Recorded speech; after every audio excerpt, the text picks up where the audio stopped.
Всем привет, я думаю, уже все в курсях, новость разлетелась какими-то бешеными темпами за полчаса после объявления об этом трындело почти все игровое сообщество. Microsoft купила компанию Activision Blizzard. Сказать, что я охренел с этой новости, ничего не сказать. Да все охренели. Конечно, слухи и до этого ходили, но слухи на то и слухи. То есть после покупки Bethesda ходили слухи и о покупке CD Projekt Red, и о покупке Ubisoft. Еще до официального анонса о сделке сообщил Wall Street Journal. Но Microsoft это довольно быстро подтвердила. Подтвердила она на официальном сайте, официальной, собственно, новостью, что Microsoft желает приобрести Activision Blizzard, чтобы принести радость и сообщество игр всем на каждом устройстве. Легендарные игры, захватывающие интерактивные развлечения и опыт в области издательского дела ускоряют рост игрового бизнеса Microsoft на мобильных устройствах, ПК, консолях и в облаке. Сумма сделки составляет аж на целых 68,7 миллиардов долларов, что примерно в 10 раз выше, чем майки потратили на приобретение Bethesda. Эта сумма является абсолютным рекордом для игрового рынка. За такие бабки еще никто ничего не приобретал. Самое большое это покупка Zynga компании Take-Two, там был 12,7 миллиардов, а тут почти 70, блять. И сделка включает в себя приобретение культовых франшиз от студии Activision Blizzard, King,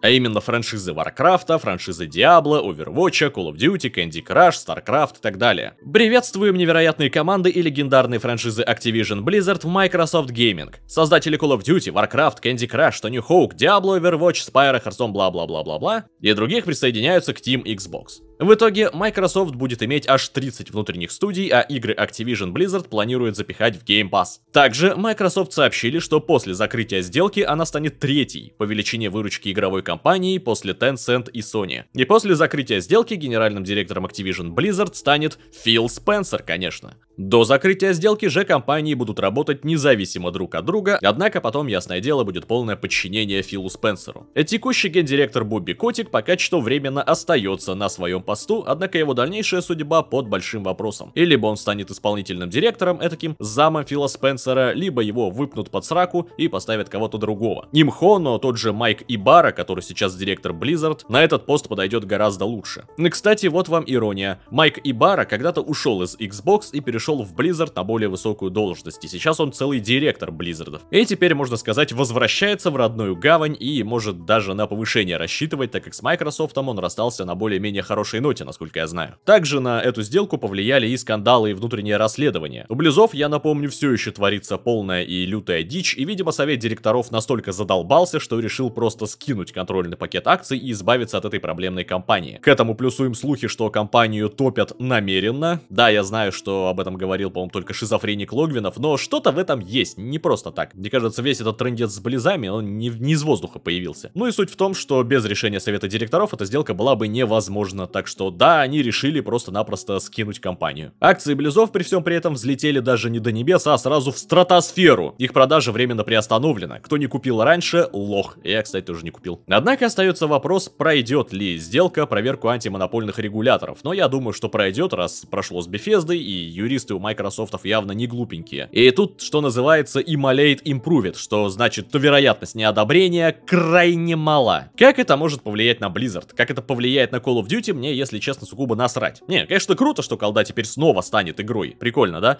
Но меня беспокоит судьба исключительно Blizzard. Первое, что меня прям сильно беспокоит, как будут работать Близы в дальнейшем тандеме с майками. Не стоит забывать, что Близы принадлежат Activision, и те напрямую ими управляют уже очень давно. Продолжится ли это руководство, или Близы станут более-менее самостоятельными и будут подчиняться только руководству Microsoft, то есть напрямую Филу Спенсеру, вопрос хороший и пока еще открытый. Но если директором Activision станет напрямую Фил Спенсер, то, в общем-то, это уже совершенно не важно. По сути, Близы в любом случае будут подчиняться Филу Спенсеру, так что окей, норма. Второе, что меня беспокоит, это, конечно, смена руководства. Вероятность того, что Бобби Котика выкинут, очень большая, но не стопроцентная. Все-таки бабки он зарабатывать умеет. Но до этого у него была почти безграничная власть, которая только директорами регулировалась, а интересовали их только бабки. Сейчас этих директоров уже практически нет, они чемоданчики собирают. А Филушка более-менее следит за имиджем компаний и своих игр, в том числе и на отзывы сообщества об этих играх. И поэтому творить дичь Бобби Котику уже вряд ли дадут, потребуют должного качества, скажем так. Станет ли он работать при таких условиях, с учетом того, что он уже заработал себе и ближайшим 5 поколениям его потомков на абсолютно безбедную старость, вопрос тоже остается открытым. С другой стороны, если его захотят выкинуть, то остается вопрос, кто встанет на его место. И что будет с другими франшизами в плане руководства. Давайте я вам кратко обрисую, какие проблемы должны решать Microsoft в одно только ближайшее время после покупки Близов и какие перспективы открываются перед Близами в более-менее долгосрочной перспективе. Для начала Майкам придется разбираться со всеми скандалами и расследованиями, из-за которых Близы не могут нормально работать и делать игры. Это крайне важная вещь, которую надо решить в кратчайшие сроки, но не так-то это просто. Затем разобраться с полудохлыми франшизами. Если Diablo еще пытается как-то выкарабкаться, то с другими франшизами творится полная хрень. Например, StarCraft. Франшиза мертва. Остатки киберспорта ушли на аутсорс корейцам. Вопрос в том, будет ли это как-то решаться. Например, недавно из-под Xbox вышла новая часть Age of Empires. Казалось бы, жанр RTS, тем более на ПК, он мертв, но нет. Carabox еще верят в него, и Age of Empires оказалась успешной. По слухам, готовится новый Halo Wars, новая Age of Empires, собственно, может быть из франшизы StarCraft что-то да порешают. И да, скорее всего, это будет чисто ПК-эксклюзив, но вопрос об этом уже следующий. Как бы под майками и ПК-эксклюзивы выходят эпизодически. Это относится и к Warcraft 3.